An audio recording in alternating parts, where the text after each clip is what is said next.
I just don't feel like these are really that good criminals. They're not, are they? Do you know what? I wonder if the police were like watching them, if any of them were buying tinned pies and go like, oh, it's going to happen. They bought a tinned pie.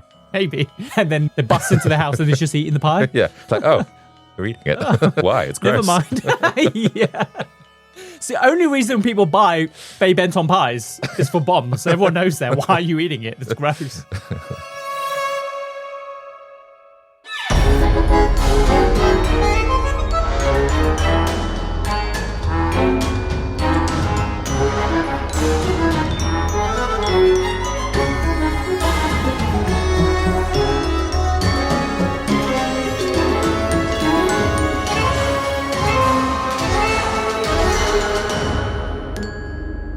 Welcome to the Compendium, an assembly of fascinating things, a weekly variety podcast that gives you just enough information to stand your ground at any social gathering. We explore stories from the darker corners of true crime, the hidden gems of history, and the jaw-dropping deeds of extraordinary people. I'm Kyle Risi, your ringmaster for this week's episode. And I'm Adam Cox, your bearded lady barber for this week.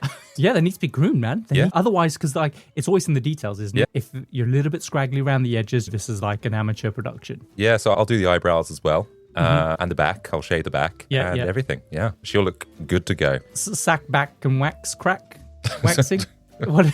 I got that wrong. Yep, all of those things. All of those things. Okay. Adam, before we dive in, a quick heads up to our lovely freaks out there. Remember that signing up to our Patreon as a free member will get you early access to next week's episode an entire 7 days before anyone else. And, of course, it's completely free. But if you want even more, then listen up, Carl, because you could become a certified freak for a small monthly subscription, which will unlock all of our unreleased episodes up to 6 weeks earlier. They're brand new, they've never been heard before, and they're straight off the press. Exactly. And also, we are expanding our Patreon benefits even further. Now, you can also access all of our vintage Compendium episodes from Season 1. These are the episodes from back in the day when we were first starting out, ones that really made you guys fall in love with the show. They are all now available on Patreon. And there are some incredible stories in that collection, like the Great Train Robbery. Oh, one of yours, yeah? One of mine. Trying to plug one of your episodes, are you? And the Chippendales murders. 2 episodes you're plugging. Sherry Papini. Yeah, there's that. And there's also the NHS story. And there's the Turpin family, the one that I did. Yeah, but there's also... yeah, there's a lot. Not a competition, Adam. Basically, there's just so much content for you guys to get stuck into, and we'll be adding even more exclusive episodes for our Patreon members as the weeks go on. So signing up for as little as $3 a month is literally the best way to support the show. And depending on the tier you choose, we've got exclusive merch to send your way absolutely free. We have beautifully machine-lathed, exclusive Compendium keychains, so we can always be with you wherever you go. Near your crotch. Near your crotch. As I like to say. We'll always be there, waiting. And this is, of course, a brand new benefit to our Certified Freaks tier members as a special thank you for supporting us for all these months. If you are an existing member, just send us a DM with your address and we'll ship one out to you no matter where you are in the world. And it won't cost you a single dime. And while you're at it, don't forget to follow us on your favorite podcast app and leave us a review. Your support helps us reach even more people who, like you, love a good tale of the unexpected. I actually have one here from Simply Samantha. Oh, right, okay. She says, Kyle and Adam, the Compendium is my absolute favorite podcast. Every episode is amazingly told and you always make me laugh. You two really complement each other. Ah, at least someone thinks so. Hey, we wouldn't be together if we didn't. When I listen to the Compendium, I always feel like I'm just lounging around with friends listening to fantastic stories. I first started listening to you every night, and now I also listen with my morning cup of coffee. I'm almost out of episodes. Love you both. Thanks, Samantha. Thank you. And I've got one here from Love to Bree. And to be honest, she sums up our show perfectly. Really? She says it's entertaining and informative, and that our show lives up to our promise that she is entertained and she can now hold her own at any social gathering. See? It does what we say on the tin. It does, exactly. You're welcome. Who is that from? Love to Brie. It's not spelled like cheese. Oh, is it not? No, just Love to Brie. All right, freaks, enough of the housekeeping. Let's buckle up and get today's show started because, Adam, today we're diving into an assembly of London gangsters, misplaced confidence, and a diamond plot too mad to make up. Okay, criminal underworld, gangsters. Is this going back a few years? It feels like it should be in Victorian or maybe the 40s or something. No, actually. Right. We're going back, I can't believe I'm going to say this. It's 24 years ago where we set our scene in the year 2000. 25 years ago. Yeah, the millennium. And I feel like this is going to be a bit of a heist season coming up because almost back to back now, I've written 2 episodes all involving heists, purely coincidence. And this has made me realize that there is nothing that I love more than a heist story carried out by idiots. Oh no, what have they done? Adam, in November 2000, a criminal gang attempted the most audacious robbery in British history. And I say attempted because, spoiler alert, they were not successful. They were idiots. So much so that the police had known about their plan for 9 months. But for context, if this heist had been successful, this would have been one of the biggest heists in British history, the equivalent of 12 great train robberies. No way. I mean, they stole, I can't remember the exact amount, it's a while ago that we did that episode, but they stole a lot and they never got caught. Well, I mean, these guys got busted. Yeah, so they did a better job. And in spite of the heist being foiled at the last minute, this was still considered one of the most bodacious robberies ever attempted. Not only because of what they attempted to steal, but also because this gang were inclined to make very good use of some very imaginative stuff. I'm talking speedboats and a JCB digger. Huge badass Bond film stuff. Yeah. Right? But also bodacious because of just how brazen they were.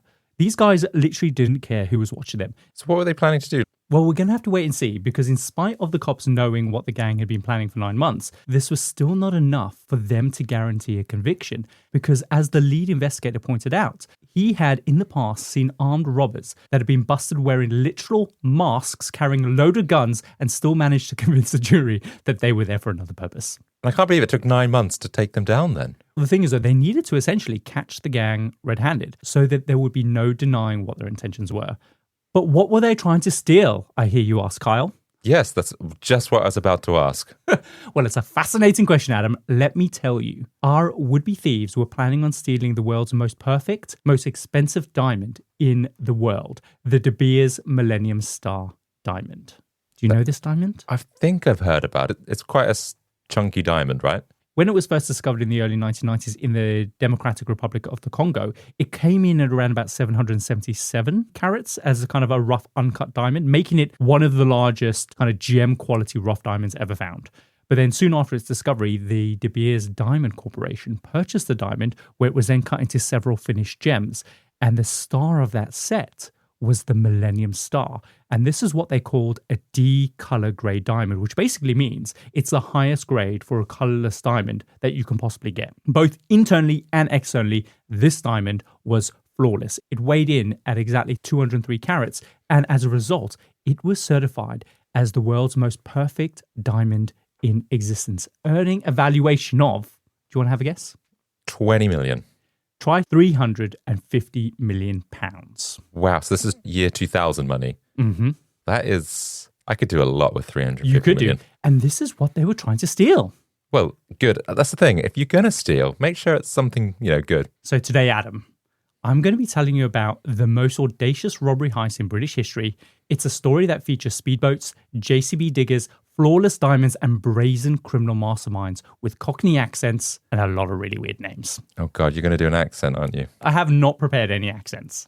We can try it, but I've got none scripted, so you guys are safe this week. Do you know anything about the story by any chance? I know nothing about this story, but I do love a good heist story. Exactly, especially ones carried out by idiots. So, Adam, I haven't actually told you where this heist was actually going to take place. Tell me, Adam, what do you remember about London's most iconic landmarks in the year 2000? That's the Gherkin. I can't remember when that came about, but that feels like early 2000s, but maybe even after. So we're talking about at the turn of the millennium. Mm-hmm. Well, the Millennium Dome, right? Exactly. The Millennium Dome in the Docklands of London. Is it the Docklands or is it Greenwich? I think it's Greenwich, right? Yeah, it's kind of ugly, to be fair, isn't it? Do you know why they chose that shape? I do, actually. Because I'm trying to dig into my archives and my memory, but I think it was because it was like the sun rising, because it's like a white dome, and then it's got those spikes that was kind of signifying the sun's flares. Almost. We're going to get onto that when I'm explaining to you what the Millennium Dome is for our American listeners that have no idea what we're talking about. But If you're not from the UK or if you were born after the year 2000, you probably recognize the Millennium Dome today as the O2 Arena in London, which of course is now a concert venue. But back when the dome was being planned and built, it was actually a very politically significant thing. It was intended to be this symbol of ideological ambitions surrounding kind of the UK shift into the 21st century under New Labour, which, if you know anything about British politics, was like a significant period for Labour after the country had been kind of suffering through years and years of Conservative government. But now, essentially, Labour was back in power and they were going to make an impact. We're probably going to go into it, but I never went to the Millennium Dome. But not whilst it was what it intended to be initially, because it wasn't it like a museum? Yeah, it was a massive exhibition. Hang on, you have not been to the Millennium Dome. What was all the government tax subsidies going to? Because literally the government was subsidizing schools to send their kids to the Millennium Dome because they had a target. I didn't go. I am shocked. This is going to be a treat for you. Do you even know what it was even like on the inside? Do you know what I remember most from TV? It was like you could walk through the human body. Yes. And you could see sperm swimming above your head.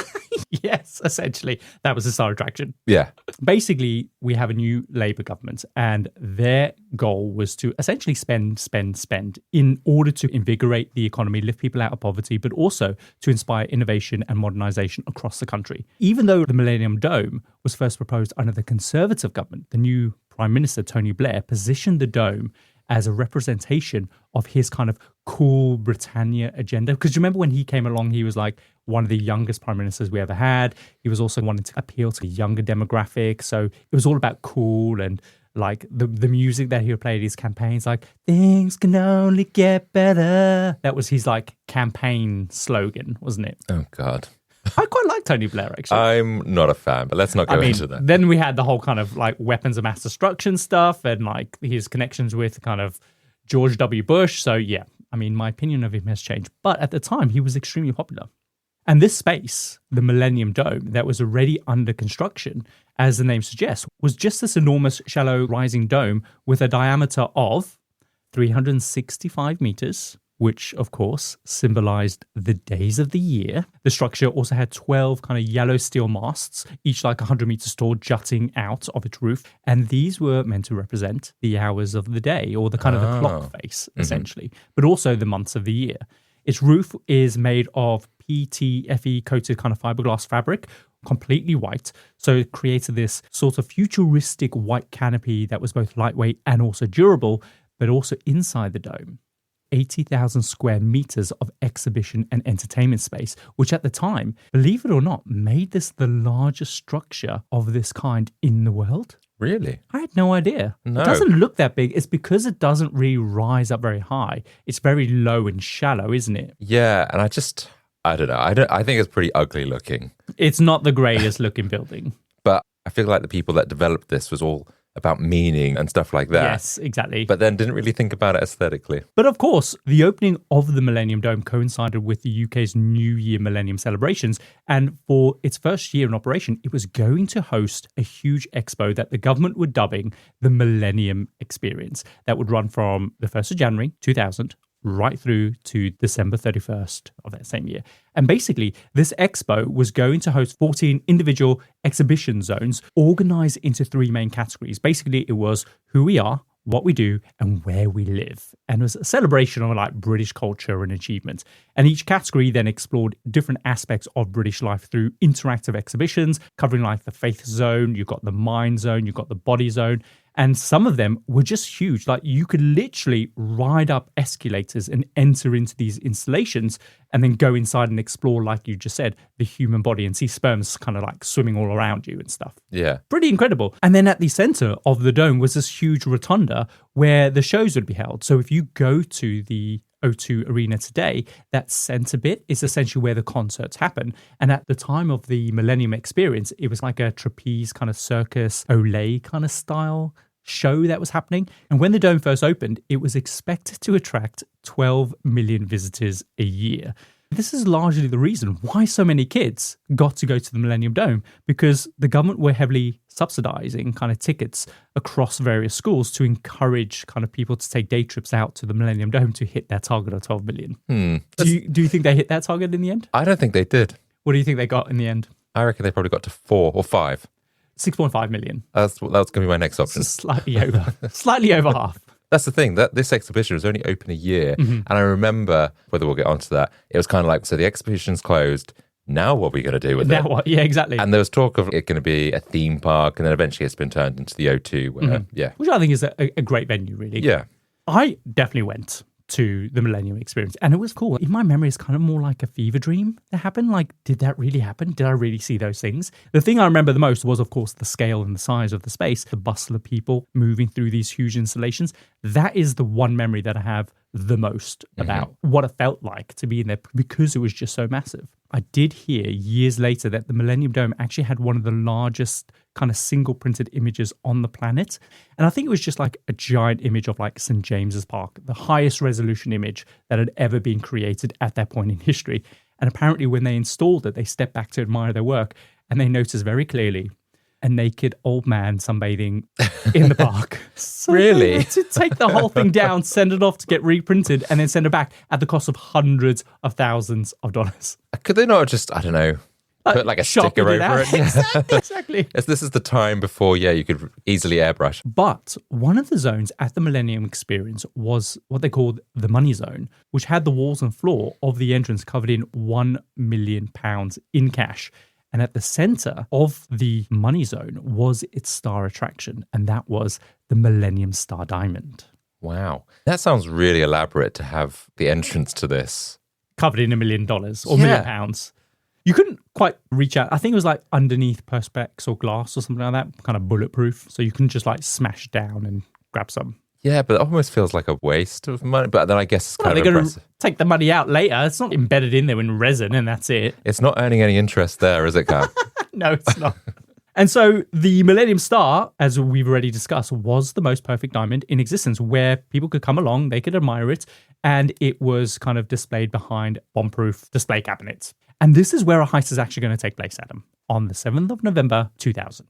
And I'm not talking in the middle of the night when there's nobody around. This heist literally took place at one of the busiest attractions in the UK, when buses of kids were arriving at the Dome at 9:30 a.m. in the morning. Okay, so they're going to do it whilst it's crowded and full of people. Is that to try and blend in and then blame it on a kid? Yeah, maybe. Maybe. I'm going to explain why they picked that particular time, because there's a very good reason. Okay. It had nothing to do with kids or blending in. It actually had something to do with water. Okay. But our story doesn't actually start with the Millennium Dome. To tell you about how this heist went down, we actually need to travel back to February of 2000, when the flying squad officers based at New Scotland Yard received reports of a dramatic incident unfolding 3 miles away in Battersea. Early reports coming in were saying that a terrorist has set off several explosions. The lead investigator at the time, called John Shatford, great name. As in S-H-A-T, Ford. Yeah. I wonder if he had a Ford as his first car, because then it could be like, oh yeah, my first car was a Ford and it was shit. Shit Ford. Yeah, but that's a very unfortunate name, Mr. Shatford. Did you shit in your Ford, sir? We're so juvenile. Anyway, his team raced down to Nine Elms on the South Bank. When they get there, it's just a scene of utter devastation. Shatford says, looking at the scene was like something from like a bombed out street in Iraq. And at the point, they had no idea what had happened, but whatever had happened was completely unprecedented. It soon became clear that this was not a terrorist attack, but actually a failed robbery heist where the robbers had attempted to steal cash from an armoured van. The gang had essentially welded a huge metal spike on the back of a flatbed lorry, then covered in Christmas trees to conceal the spike in February, so not suspicious at all. Sometimes you see Christmas lights up in February. You do, but you don't see a truckload of Christmas trees, unless they're dead Christmas trees, I guess. Yeah, if they're alive, then I would be suspicious. So they're blending in and they're smart. They were going to use the spike as a homemade battering ram, which they intended to ram into the back of the security van, bust it open, and then get away with £10 million in cash. In a nutshell, the gang had been tailing an armoured van, and as it was pulling into Nine Elms Lane in South London, using several vehicles, they blocked off both ends of the street to prevent the armoured van or anyone else from entering the street or leaving. Then, using the lorry, they reverse into the van, tearing a massive hole into its back doors. The lorry then pulls forward, stops roughly like 50 yards away, giving the gang room to kind of swarm the van and try and get at the money. Wow. By this point, traffic in the lane had come to an absolute standstill. Cars were literally unable to move, completely unaware that a robbery was happening just a few yards away. Of course, as you can imagine, there are horns going, there are people screaming, they're shouting, just classic London morning traffic. Within minutes, the gang managed to extract the cash from the van and were in the process of making the getaway when their entire plan immediately goes to shit when they realise that an angry motorist, pissed off that the lorry was preventing anyone from moving, decided to hop out and remove the keys from the ignition. That's not going to help. The thing is, though, if traffic gridlock is your problem, it doesn't help anyone to take the fucking keys from the person that's blocking you in. So this is literally classic display of British passive aggressiveness that ended up foiling this heist. So it's pretty amazing when you think about it. Brilliant that someone's just got so pissed off to go, that's it. So basically, the gang end up abandoning the plan altogether. They begin setting off a set of small explosions in the vehicles that they were using as decoys, but also to destroy any evidence. And then they take off on foot towards the Thames River and escape without the cash on a motherfucking speedboat. Okay. Very cool. All right, so they'd gone for all that, but unsuccessful. But clearly had a getaway plan, and they were like, we just need to get out of here. Yeah. So they set off their decoy bombs to basically destroy evidence. How many people are there at this point? At this point, there was like 9 of them. 9 of them, okay. They must have been really pissed. Because they probably spent all that money, all that time, preparation. Of course, like I said, this was completely unprecedented. And because of the explosions, Scotland Yard had almost zero evidence to work out who was behind all this. That was until 5 months later, in July of 2000, in Kent, when a blue transit van skidded to a halt directly in front of another armoured vehicle transporting a bunch of cash. As it skidded to a halt, it completely blocked the armoured van from being able to move on both sides. And at the same time, an articulated lorry was driven across the middle of the road again to stop traffic from moving. One of the gang members then got out, approached the cash van and told them that explosive charges were being fitted to the van and they would detonate if any of them tried to escape. Then, one by one, in quick succession, green landmine-looking boxes with flashing red lights were attached all over the van, on the doors, on the roof, on the bonnet. It's completely petrifying. Can you imagine being one of the armoured security guards going, I did not sign up for this? Yeah, well, I guess the people that are attaching them, they're masked or, I don't know, got something covering them. And then you've got these things being attached or like clamped onto the vehicle that are flashing. You're like, let me out of here. Yeah. Let me go. But at the same time, 2 other gang members, they duck under the van, they cut the hydraulic cables of the actual van, which meant that even if they wanted to drive off, the van is now completely dead. They then proceeded to reverse another lorry with a spike welded to the flatbed. No Christmas trees this time. It's July. That would be suspicious.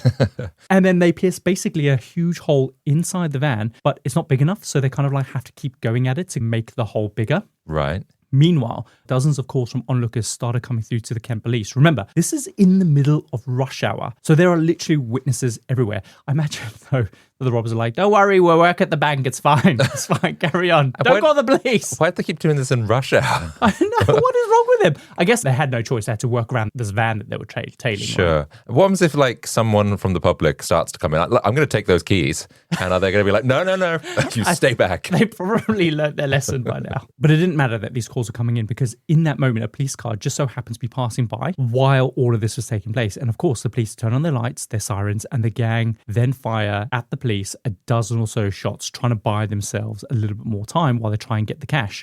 But in the end, they're forced to give up and make an escape on foot towards the Thames to a waiting speedboat. Another awaiting speedboat. But no cash. So 2 attempts now, and they have not got the money. Exactly. So far, they've not stolen anything. They've just attached a bunch of bombs, not gotten any cash. You might even argue, has a crime even been committed at this point? Well, they perhaps caused an inconvenience. A kerfuffle. Yeah.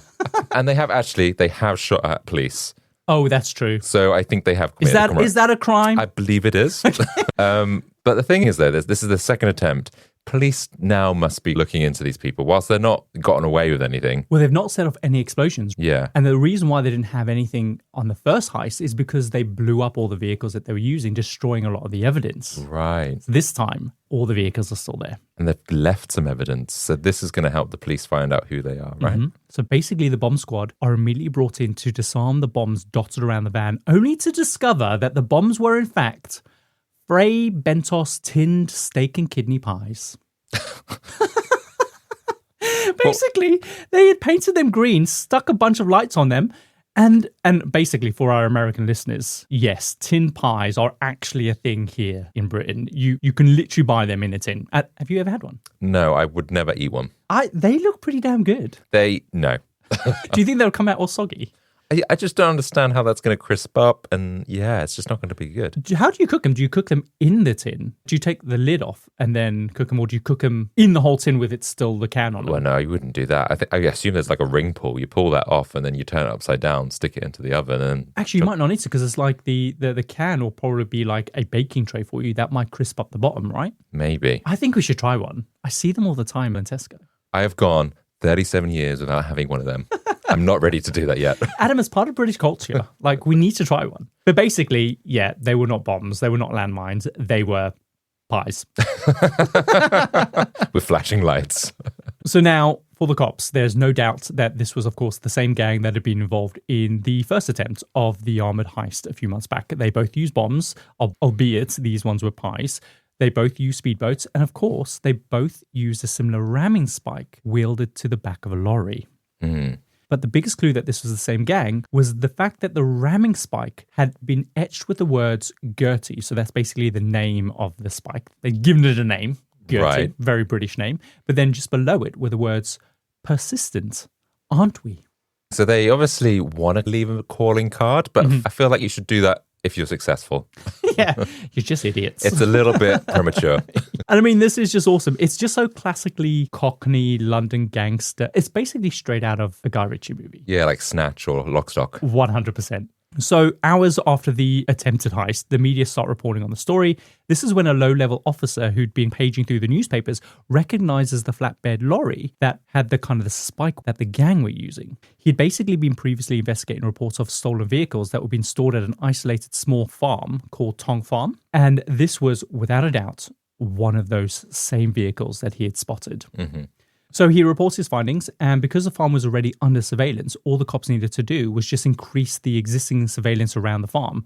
So they didn't need any warrants or anything like that. They were like, we've already got the surveillance, let's just make it 24 hours. So this farm had actually been recently purchased by the Wenham family, and the person they were actually surveilling was their 33-year-old son, Lee Wenham, along with several other people that they suspected of drug smuggling, money laundering, and of course, stealing cars, which the cops had seen being taken to this farm. I see. Do you know what? It's interesting that farms are always a good place to hide out. It's because they're so isolated, right? And you very rarely have any neighbours. It's the same with the Great Train Robbery. They hid out at a farm. They did, didn't they?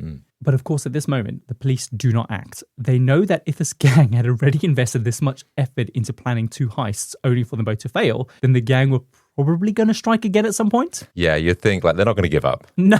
So the plan was to keep surveilling them to kind of see what they were planning next. But also, as John Shatford, the lead investigator, puts it, they couldn't just arrest them now because there was a big chance that the gang would just claim that they had bought those vehicles at auction. Yeah, okay. So if they were going to arrest them, they needed to make sure that there was no way that they could dispute any of the charges that were filed against them. Basically, it was better for the cops to catch them red-handed with whatever they were going to be planning next. So the cops all watched them 24 hours a day. At some point, they managed to get close enough to nab a pair of gloves from the dashboard of Lee Wenham's van, which he basically just leaves unlocked. They run it for DNA, which takes 10 weeks, so a nice little reflection of how slow things can be here in the UK. Also, the cops just can't be bothered, basically. Eventually, the results come back, and they manage to get Lee Wenham's DNA from saliva that they find on one of the gloves. So the question is, how is he putting on his gloves? I reckon that's when you take off a glove, right? You pull on it. You bite on it to pull it, yeah. Would that give you enough saliva for a DNA result? Well, if you're gnawing down, maybe it's a real tight glove. I reckon it's so tight that he's like, oh, this needs a bit of lube, and he's just spitting in them and then just putting them on. I don't think that's what's this happening. This is the tactic that O.J. Simpson needed. The glove's not going on, guys. I think what I said is probably more likely, but fine, we'll go with what you just said. So basically, while the cops are watching, they notice a couple of very interesting things. First, they see a stolen JCB digger arriving at the property. Why? Well, they have no idea. Maybe they were planning on kind of doing some excavation work, maybe looking to bury some bodies. They just don't know. A new patio? Possibly. They also notice a speedboat being towed into the farm. So a smoking gun, perhaps? Okay. Are they planning another heist involving speedboats, perhaps? Well, I'm going to guess that they do. I did say in the intro. They also notice loads of people coming and going from the farm, which they do manage to photograph. And bear in mind, This farm is massive. It's really isolated, so there's no nearby neighbours, which makes it really tricky to get close. Like if officers had just parked out on the country road outside, it would have totally looked out of place. So they would have instantly been spotted. So what they do is set up on the surrounding hills with these super, super telescopic lenses to spy on them from like up to a mile away. It's really incredible. I want one of them lenses. I know. And these photographs, Adam, they are so clear that they're able to identify various well-known London gangsters coming and going from the property, who the cops are now hopeful are involved so they can get them off the streets. Wow, okay. The first guy they spot is a guy called Terry Millman, a notorious South London gangster who previously served 14 years for armed robbery. They also spot a guy called Ray Betson, who had convictions for fraud and theft. They also spot a guy called William Cockram. But let's be real, we're going to call him Willie Cockram. Only because he served time for ram raiding. How did he do that? This is just such a beautiful piece of nominative determinism. So basically, he's just doing what he was born to do. Yeah, well done. Well done, him. So the cops, they see all these London criminals and they know they must be planning something together, but they have no idea what. So they start putting out feelers in their criminal network to see if anyone might be willing to give them something to go on. They get nothing. Nobody is talking. So next, the cops start relying on guesswork and gathering some intelligence around what their potential targets might be. This is when they discover from bank records that rather than planning an armed robbery, Lee Wenham was planning a family day out. Okay.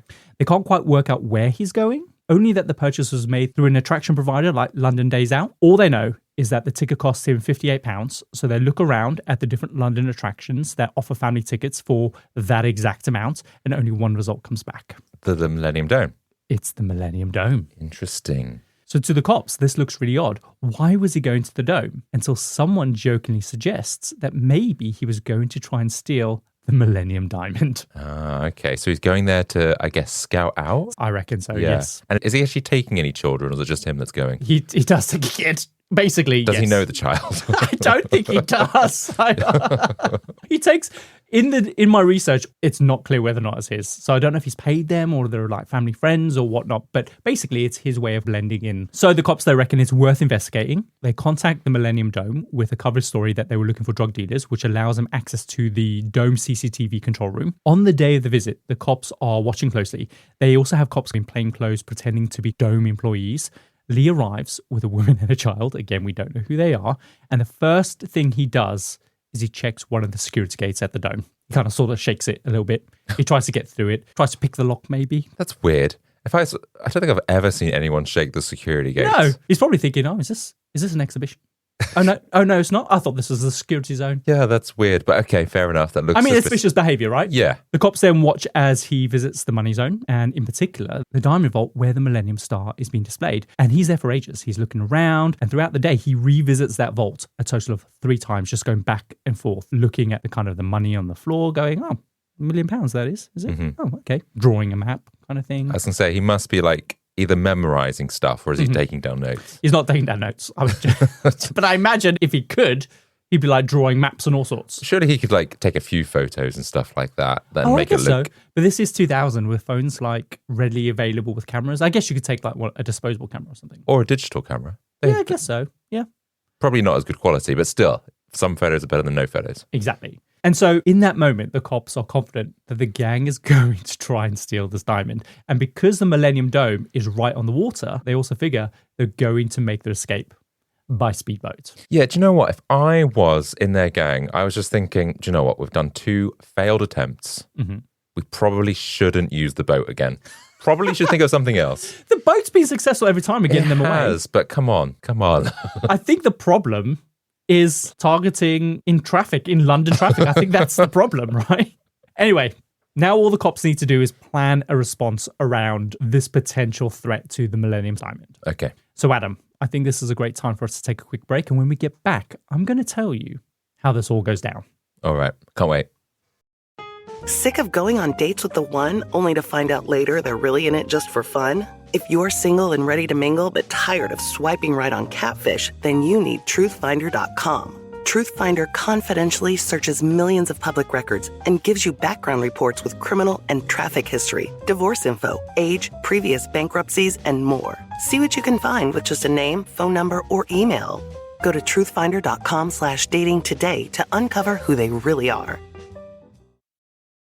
This podcast is sponsored by IQ Bar. I've got good news and bad news. Here's the bad news. Most protein bars are packed with sugar and unpronounceable ingredients. The good news? There's a better option. I'm Will, and I created IQ Bar plant protein bars to empower doers like you with clean, delicious, low-sugar brain and body fuel. IQ Bars are packed with 12 grams of protein, brain nutrients like magnesium and lion's mane, and zero weird stuff. And right now, you can get 20% off all IQ Bar products, plus free shipping. Try our delicious IQ Bar sampler pack with 7 plant protein bars, 4 hydration mixes, and 4 enhanced coffee sticks. Clean ingredients, amazing taste, and you'll love how you feel. Refuel smarter, hydrate harder, caffeinate larger with IQ Bar. Go to eatiqbar.com and enter code BAR20 to get 20% off all IQ Bar products plus free shipping. Again, go to eatiqbar.com and enter code BAR20. With so many options, why choose Arizona State University? For me, the only online option was ASU because of the quality. Their faculty was really involved with their students and care about your personal journey. The dedication to my personal development from my professors, that's been extremely valuable to me. Earn your degree from the nation's most innovative university. Online. That's a degree better. Explore more than 300 undergraduate, graduate, and certificate programs at asuonline.asu.edu. So Adam, we're back. What are you thinking? I'm thinking that these guys, they're just not up to it. Like, okay, I applaud them for trying to do it. You know, third time's the charm. They must be thinking, do you know what? We've learned from our mistakes. This is going to be it. But I don't think that they can just drive a lorry into the Millennium Dome. No, with a big spike on Yeah. it. No, exactly. So how are they going to do it? That's the question the police need to know, right? Yeah. So what's the time frame from the guy looking at the diamonds in the Millennium Dome to the actual event taking I place? reckon this is roughly around about August at this point. So they've got 3 months. 3 months. Okay. But the police don't know this. They have no idea when they're going to strike. Sure. So, of course, before the break, we discuss how the cops managed to piece together how Lee Wenham and the gang were planning on stealing the Millennium Diamond worth a cool £350 million. And they knew they were probably going to try and escape via speedboat. Again, I'm going to say it because I love saying it. Very cool. But they don't know how or when all of this is going to happen. And the cops can't exactly just stay on high alert every single day at the Dome. For one, this literally costs hundreds of thousands of pounds per day. Plus, any police presence spotted at the Dome might spook the gang and they might just call the whole thing off. So the lead investigator, John Chatvid, pulls together an investigation team, which he calls Operation Magician. Very cool. Okay. So there's only going to be a few more very cools. All right. And this quickly becomes the biggest undertaking in Scotland Yard's flying squad history. There is a lot riding on it because if they fail to get a conviction, then it'll be a lot of wasted taxpayer money and possibly mean the end of John Chatvid's career. But they can't just rely on circumstantial evidence to secure a conviction. They're going to have to catch the gang red-handed. Basically, the cops are going to allow this heist to happen. I guess that's the only way they can catch them. Exactly. But they need to figure out how they would physically be able to steal the diamond by working out where the vault's weak points are. So they visit the owners of the diamond at the De Beers headquarters in the City of London to discuss how the vault is secured and establish any weaknesses. Of course, the De Beers are like, hang on, you think that someone is planning on stealing our diamond and you want us to tell you how they might do it and you're going to let them. And the cops are like, yes. Yeah, do you mind? Is that okay? We're not going to let them actually take it. Well, we'll try not to let them do it. To be fair, their track record isn't good. Yes. Oh, okay, that's fine. So De Beers tell them that stealing the diamond is literally impossible because it's stored in an impregnable vault reinforced by solid concrete walls and doors. Impregnable. That's a good word. Impregnable. I'm impregnable. Why am I not pregnant yet? So the cops reply, okay, fine. The concrete vault will protect the diamond when it's not open to the public at night. But what about when it's on display during the day? And they tell them that the diamonds are actually displayed in these cabinets that are fully alarmed, completely unbreakable. They have cameras all over the vault, which live stream directly to De Beers headquarters, where the security team are essentially watching it 24 hours a day. Plus, the display cabinets are designed to withstand a hammer attack for a minimum of 30 minutes. And so, in that time, the cops can be called, they can casually make their way over to the dome, they can stop for donuts along the way before then arresting anyone sledgehammering, essentially, the glass cabinets. So this, sounds pretty secure. secure.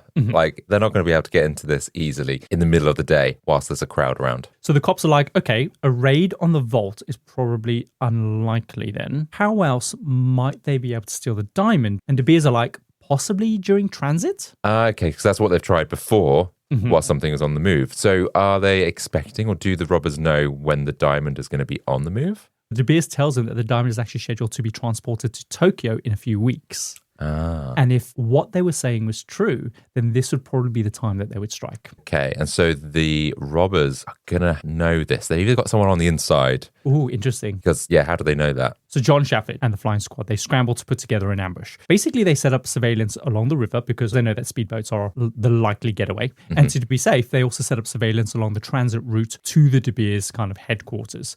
They also plant 300 officers to be dotted along key points, even positioning officers on cranes, which are disguised as like construction cranes, essentially. Okay, so they're like... They don't have police written on it. No, but yeah, they're not disguised as a crane themselves or linked up. They're actually working on the crane. Yes, exactly. They're dressed as construction people. They also secretly lock down areas to keep the public away, again, disguising it as kind of maintenance work that's happening. Basically, John says that we were essentially prepared for war, and they do this all in just 3 weeks. On the morning of the transit, security staff, they remove the diamond from the vault at 6 a.m. An armored convoy sets off to the De Beers headquarters, and basically the police pinpoint that the most likely spot where the gang will strike is as the security convoy is making its way through Blackwell Tunnel, which connects the dome to the city of London on the north side of the river. As the security convoy enters the tunnel, the cops all have literally their assholes clenched for an imminent strike. They Squeaky wait. bum. They have squeaky bums. They wait. And they wait, and eventually the convoy exits the tunnel, and they continue to follow it all the way back to De Beers headquarters. The gates open, the convoy enters in, and they shut. Nothing happens. Okay. They haven't struck. So the cops are like, what the fuck, man? John Shatford is essentially thinking that he's fucked because his entire operation would cost literally hundreds of thousands of pounds just for nothing to happen. Is he now thinking that perhaps he was just on a family day out looking at the diamond? Shit, I've done all of this. Could be. Like, none of it makes any sense to them. They realize that if the gang didn't strike while the diamond was in transit, then it could only mean one thing. That they were going to try and steal the diamond while it was still in the dome. Oh, God. But they also knew that this is completely impossible, but they don't know that the gang doesn't know this. They assume that they have someone on the inside. But now that the diamond has moved and they haven't struck, that would be the perfect bit of information for an insider to give them. Yeah. So if they are going to strike inside the dome, they don't know that it's impossible. Yeah. Okay, so this is why they're stupid. But there's also a possibility that the gang also caught wind that the cops are onto them and have just completely abandoned the plan altogether. So a few weeks go by, the Millennium Diamond is now back at the dome, and out of the blue, John Shatford gets a call from his colleague who tells him, "You're not going to believe this. Betson and Cockram are here at the dome looking at the diamond." Ah. And so in that moment, the cops realize that the heist is still on and the gang are actually going to try and steal the diamond while it's still in the vault. But the question, of course, is how and when?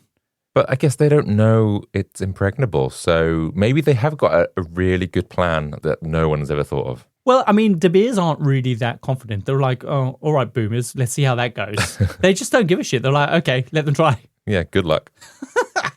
So in order to catch the robbers in the act, the flying squad needs to set up what is clearly a very risky armed ambush in a very public place. Remember, at this stage, it has changed from really wanting to catch them to really needing to catch them if they were going to justify the money that they spent on this operation, right? This also means that they can't just shut down the dome for the day and risk spooking the gang. So they need a plan to ambush them that would allow for civilians to be everywhere, but also that they would all be safe. Mm-hmm. But also, it wasn't going to be as simple as just having a bunch of cops waiting in the vault, because the gang would then just argue that they were there for a different purpose. What, this hammer? Oh, no, it's a walking stick. You have a real bad back. I don't see how you can walk into this vault and, I don't know, with a mask or other equipment and just be like, you're on your lunch break maybe? And you're doing some construction. You thought you'd just take a wander over and have a look at I mean, the diamond? that's plausible. I was just working on the building site down the road. I'm on the payroll and I've just come to have a look at the diamond. That's it. I brought my hammer with me. But you're worried your hammer might get stolen if you leave it out? Yeah, exactly. It's plausible. If you have the right lawyer, you can kind of argue anything. Okay, fine. All right, let's see where this goes. So the flying squad discover that there was a 100-meter long tunnel in the basement of the dome that kind of opened up to some fire doors near the money zone. So they figure that this is where they can kind of wait and get ready to pounce. They also decide that they want to also ambush them while they're also in the vault. But they can't just be in the vault willy-nilly because that will spook him. So they decide to build...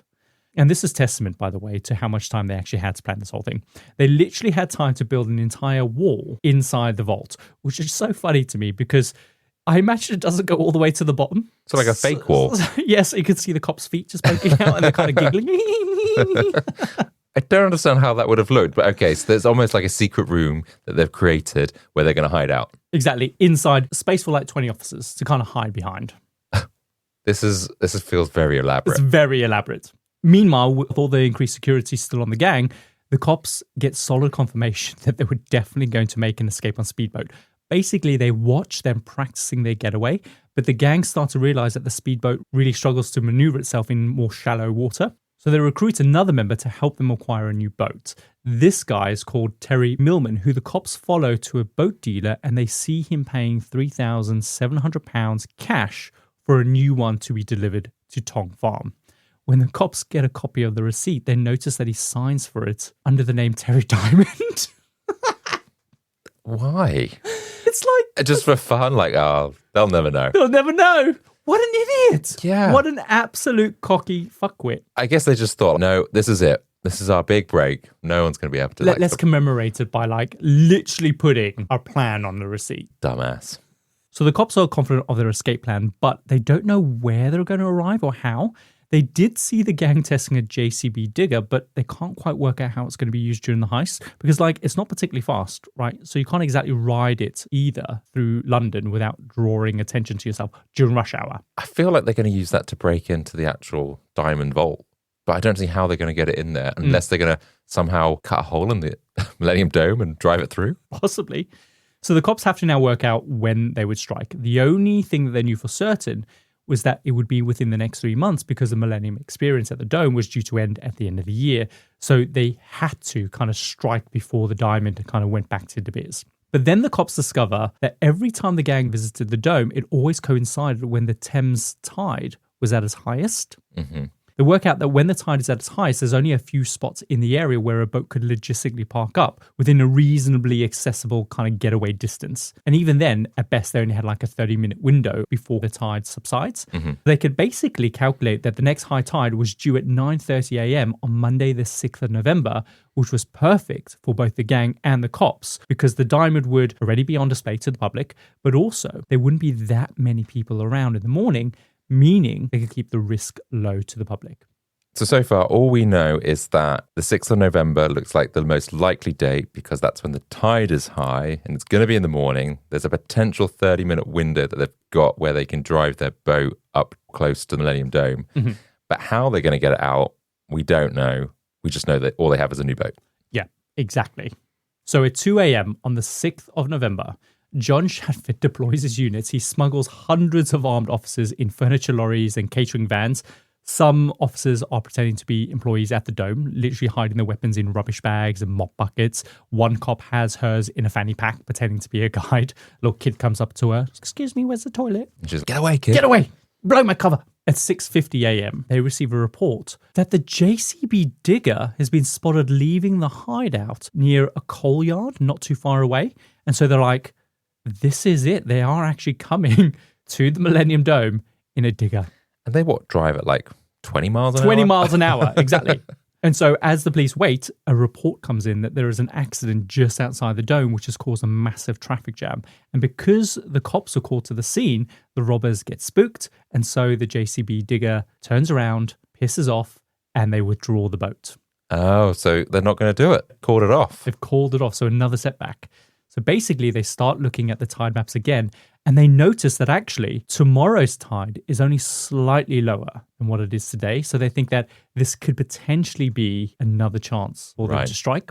So now the pressure is on for John Shatford. If the heist does not happen the next day, there won't be another second chance. They were literally under a lot of scrutiny for kind of the spiraling costs of the operation, but also now they get wind that the operation is going to be leaked to the media.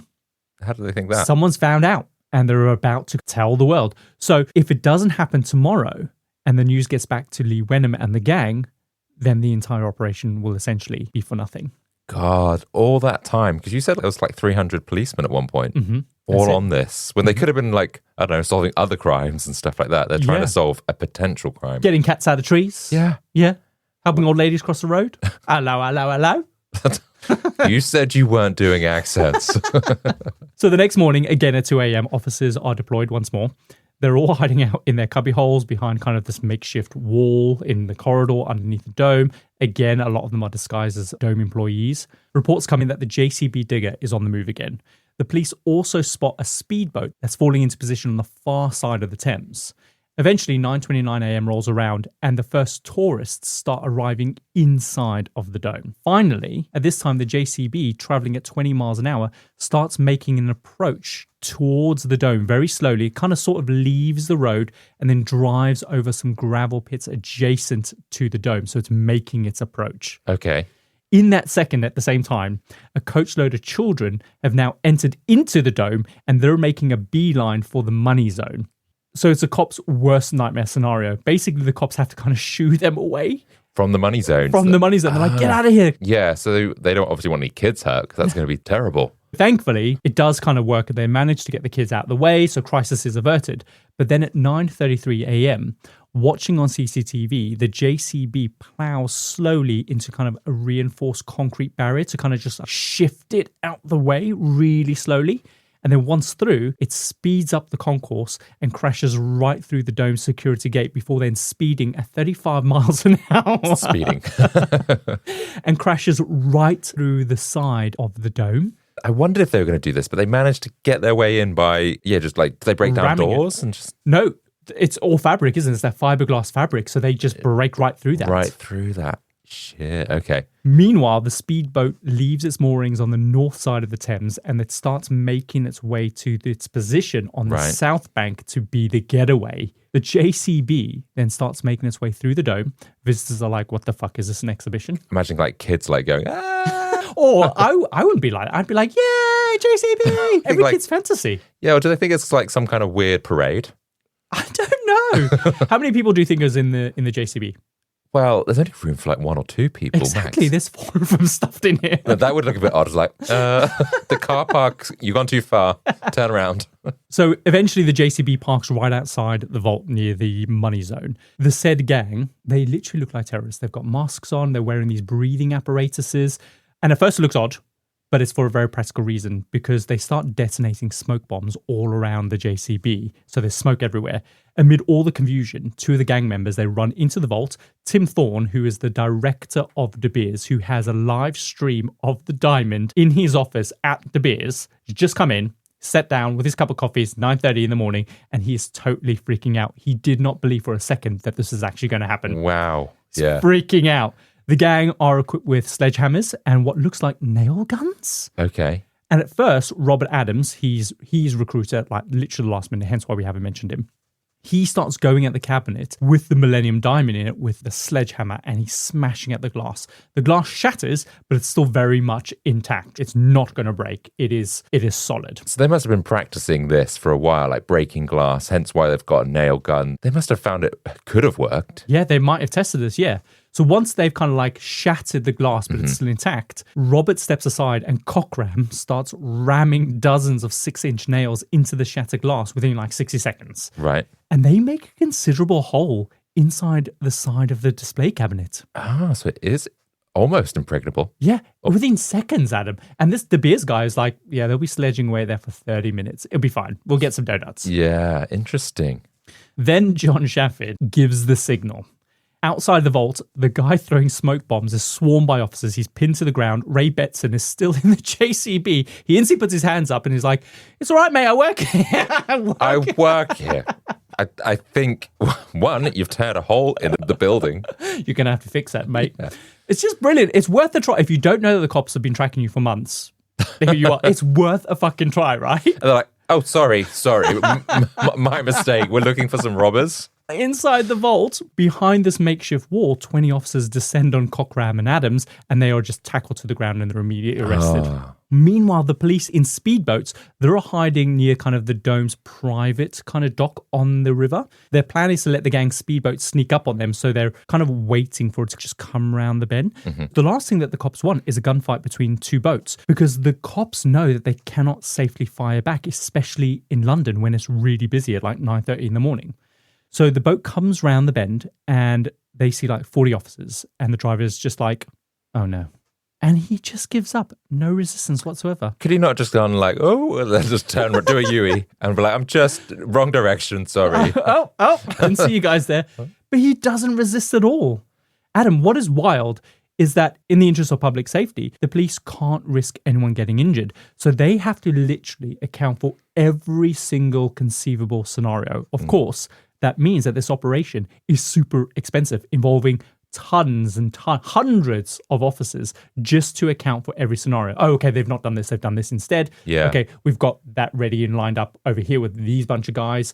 Go and do that bit to kind of get them, whatever. Yeah, I guess planning for different scenarios that could happen along the river or whatever. Yeah.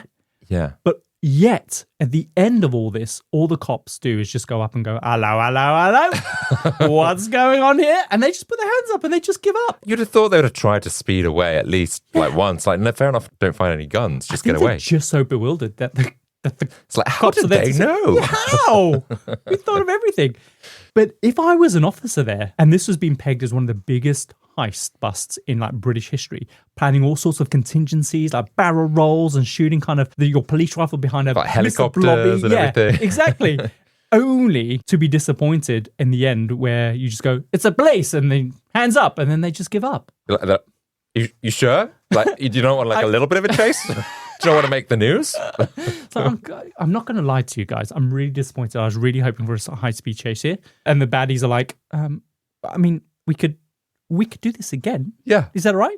Yeah, do that. I'm going to go round the corner again. And then you just pretend like you see us and you're really shocked and then you try and run. Is that okay? And they're like, yeah, sure. And swear profanities and everything. Yeah. Spit at me as well a bit. That'll be fun. Slap me around the face. And then they do that. And then the baddies just run off. Yeah.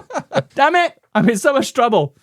So Terry Millman, or as we know him, Terry Diamond, he was the guy who bought the speedboat. He's waiting on the north side of the river. He's disguised as a workman waiting for the getaway boat to arrive, which obviously it never does. Mm-hmm. So he's finally apprehended and completely arrested. Lee Wenham, remember, he's not there. So where's he? He's back at Tong Farm. So soon after they make the arrests at the Dome, the cops knock on his door and they arrest him. Because he'd not be like, I wasn't there. That's not my fault. Exactly. When it comes to sentencing, he gets like the smallest sentence. Yeah. Because he wasn't there. But he's like the mastermind behind all this. Plead deniability or whatever. I don't know what was happening. Yeah, I can't control these guys. Apparently, the entire bust is just very quiet. There were no casualties, and by noon, the dome was fully open, except for obviously the money zone. The cops did it, and now they could just finally relax after 9 months. Wow, I mean, it feels like so much money went into this for such a letdown of a like... But they got them all off the streets now, haven't they? Yeah, that's true. So it has worked, and they've foiled their attempts at doing it again. Yeah. But the thing is, had this been their first attempt, and the police were not aware or watching them, it sounds like they might have got away with it.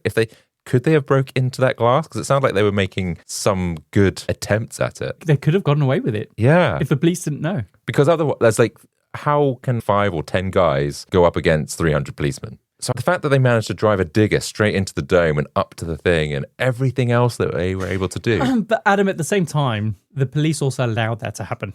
Think about it. Would the JCB digger been allowed to break through the security gates? Yeah, because I guess there's other security there would have gone like, well, I'm not just going to sit back and it's my coffee break. Yeah. I'm not getting involved until 11:15.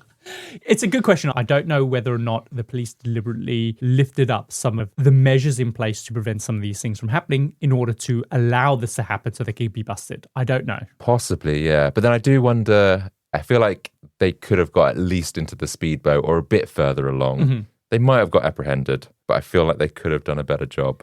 But then they didn't succeed the first 2 times, so maybe actually. They're idiots. Yeah. Let's just assume they did. And so Shatford, he defends his decision to wait until the gang reached the diamond before arresting them. He says basically, our chief concern throughout was public safety. It would be better to let the robbers get into the vault where they were effectively imprisoned with 20 cops inside. All right, with the exception of maybe 1 or 2 kids. But hey-ho. But it does make me laugh how the gang planned all of this so meticulously, yet Never once did they bank on the cops knowing that they were planning this thing the entire time. So it's just so wonderful. It's just wonderful. I guess they just thought, they didn't catch us the first 2 times. They have no idea what we're doing. But the fact that they were able to get such crisp, clear photographs of them doing dealings on that farm when they were up on a hill somewhere. Yeah. A mile away. You just don't know who could be spying on you. You don't know. That's why the curtains are closed right now. So almost exactly a year, the gang, they go to trial. Sadly, Terry Diamond, he dies of cancer before the trial starts, but all the others are there to see the trial through. The judge asks the De Beers guy what he thought of their attempted heist, and he says he thought it was exceptionally brilliant. But to be fair, he wouldn't be saying that if someone actually stole his diamond. Well, no, probably not, but it would have been a good heist because it worked. And the thing is, though, when he says that, in the court, you just see the gang giving each other's thumbs up, like, yeah, well done, yeah. The De Beers guy thinks we're shit hot, yeah. Pat on the back. Willie Cockram, he talks about how he was just so shocked and gleeful at the lack of security inside the dome, thinking this can't be true. This is a literal gift. There was nobody in the vault. There was no security workers walking around. But again, even at this point, he doesn't know that this is all on purpose. The cops were letting you do it. So it's so funny that he's only figuring this out at this point at court. He still thinks he's that smart, like ahead of the game. Yeah. The main crux of the gang's offense is that they didn't have any weapons on them. So at best, they should be treated as nothing more than shoplifters doing a smash and grab. That's interesting you say that because that's the same thing that the Great Train Robbery did. They made sure they didn't have guns because that would increase their conviction. Do you think they were listening to our podcast 20 years into the future? Or they just read up about the Great Train Robbery. But I guess that maybe that is where they got inspiration from, or what a lot of people get inspiration from, is going like some do's and don'ts of how to make this a success. Interesting. Possibly. But the thing is, though, this doesn't really fly with the jury because the reality was at the level of planning and the fact that they look like paramilitaries on the back of a JCB doesn't convince the jury at all. So they're like, no, you're going down for this. Yeah, but they didn't have guns. They didn't have guns. In the end, Willie Cockram and Ray Betson, they both are sentenced to 18 years for conspiring to rob, which is later reduced to 15 years. Later, Ray is released. He is then convicted again for a botched raid on a cash depot. So he is still in prison today as we speak. I just don't feel like these are really that good criminals. They're not, are they? Well, actually, maybe it's a numbers game. Maybe they've done so many successful ones and you only get busted for the bad ones. Are you saying like there's a net positive somewhere in here? that they're still up after, like gambling. They've lost all these attempts at robbing, but actually they did successfully. I mean, rob. when you go to jail for 18 years, I think that's not really a net positive, is it? Probably not. No. Do you know what? I wonder if the police were like watching them, if any of them were buying tinned pies and go like, oh, it's going to happen. They bought a tin pie. Maybe. And then they bust into the house and they're just eating the pie. Yeah. It's like, oh, you're eating it. Why? It's gross. Never mind. Yeah. It's the only reason people buy Bay Benton pies is for bombs. Everyone knows that. Why are you eating it? It's gross. Aldo and Robert Adams, I know we didn't really speak about them. They're both given 15 years. And another man who we barely mentioned, he was the speedboat driver, Kevin Meredith. He is sentenced to 5 years for conspiracy to steal, which is apparently different to conspiracy to rob. I don't get it. Are they not the same thing? It sounds like the same thing to me. Steal and rob, I don't know. Lee Wenham, he only gets 4 years after pleading guilty to conspiracy to steal, but he does get an additional 9 years because they managed to pin the Nine Elms robbery on him thanks to the DNA that they found in his gloves. Basically, Lee licked his gloves and got nicked. Don't lick things, basically. Don't be a licker. But what I don't understand is that if they were successful, what were they going to do with one of the most famous, most recognizable diamonds in the world? I was going to ask you this. How are they going to sell that? I don't think they could have sold it, right? Unless they were going to sell it to someone for their own private collection, like Putin or something like that. Yeah, it'd either be on the black market, or could you maybe like divide it up into smaller diamonds? Oh, and chop it up. Yeah. I don't know how that works. You just chop it up. Yeah, I know, but would it look as nice? A little bit of a polish. But the thing is, though, you've stolen it. It's got the value of 350 million because of what it is, right? If you chop it up, then it's lost its name. It's no longer the Millennium Star. So is it worth as much? I don't know. Or if you chop up into two, and then it could be like a hunt to find the second piece. It's like 2 medallions. Yeah. Go hunt, find the other half. So I just don't get it. I just don't get what they were hoping to gain from stealing the diamond. But Adam, there is another twist in the story. It's since emerged that before the robbery, De Beers actually swapped the diamond out for a worthless glass replica. So after all the months of planning, even if the robbers had been successful, all they would have ended up with would be a worthless glass replica. No way. It wasn't even a diamond. So did they do that once the police had alerted them that it could get stolen? I think when it came back from Tokyo, that's when they then swapped it out for a glass replica. Yeah, I guess they thought it's still on, then we don't want to risk it going. Yep. That's so funny. But that also shows like the public had no idea either. And if anything, people that got robbed were the people that went to see that diamond and it was just a piece of glass. Yeah, take that, Labour government. Who are the real criminals of this story? And Adam, that is the story of the Millennium Dome Diamond Heist. Wow. Or piece of glass. Yes. Wow. Yeah, that's something. Yes, they were. I don't know if they were idiots. I think they were just a bit arrogant.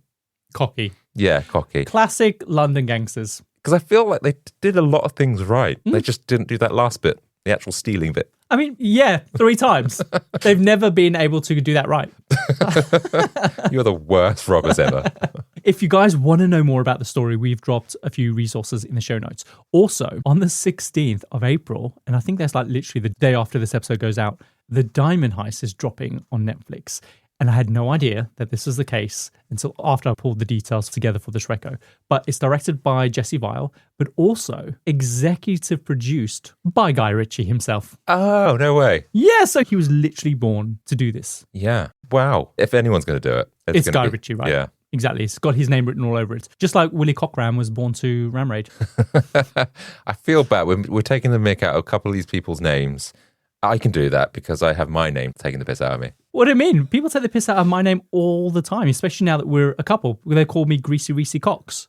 Yeah, that's true. But growing up in high school, I always had my name. People would take the piss out of me. I didn't have an idea until I got to high school. And then every time Cox came up, people just like sniggered. I think the time I realized, because I'd gone through all of like year 9, people like laughing every time we did the register. And so the person before me was a guy called Ben Blowers. And then there was me. So it's Ben Blowers. Yes, sir. Adam Cox. Yes, sir. Isn't your dad's name... Let's not do that. Let's not do that here. Aren't we allowed to say his name on the podcast? And so, should we run the outro? I haven't finished the reco yet. Oh, okay. Sorry. Basically, if you want to watch Diamond Heist, it's a 3-part docuseries that blends interviews and archival footage with, of course, dramatic reenactments by Guy Ritchie himself. It tells a story which I'm really looking forward to, and I think that's exactly what we're going to be watching the day after this airs. Let's do it. I love a Guy Ritchie film, so definitely check that out. But now, would you like to run the outro? Let's run the outro. And so that brings us to the end of another fascinating foray into the Compendium, an assembly of fascinating things. We hope you enjoyed today's ride as much as we did. And if today's episode sparked your curiosity, do us a favor and follow us on your favorite podcast app. It truly makes a world of difference and helps more people discover the show. And for our dedicated freaks out there, don't forget, next week's episode is already waiting for you on our Patreon and it's completely free to access. If you want even more, then join our Certified Freaks tier to unlock the entire archive, delve into exclusive content, and get a sneak peek at what's coming next. We'd love for you to be part of our growing community.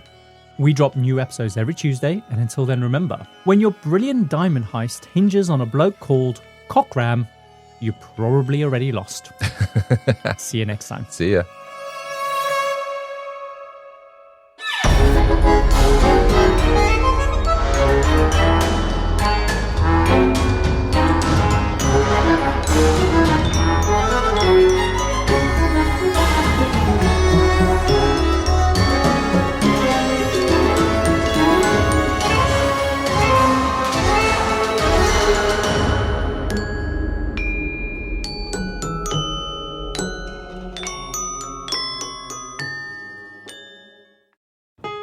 Curious if who you've been talking to online is who they say they are? The Sea of Love is filled with catfish. Make sure one doesn't hook you with lies. If you're trying to confirm the identity of someone you're talking to on dating apps, you need truthfinder.com. With Truthfinder, you can check public records to see if they're being deceitful about their age, identity, past divorces, and more. Make sure you're not wasting your time and energy on a scammer with truthfinder.com/dating today.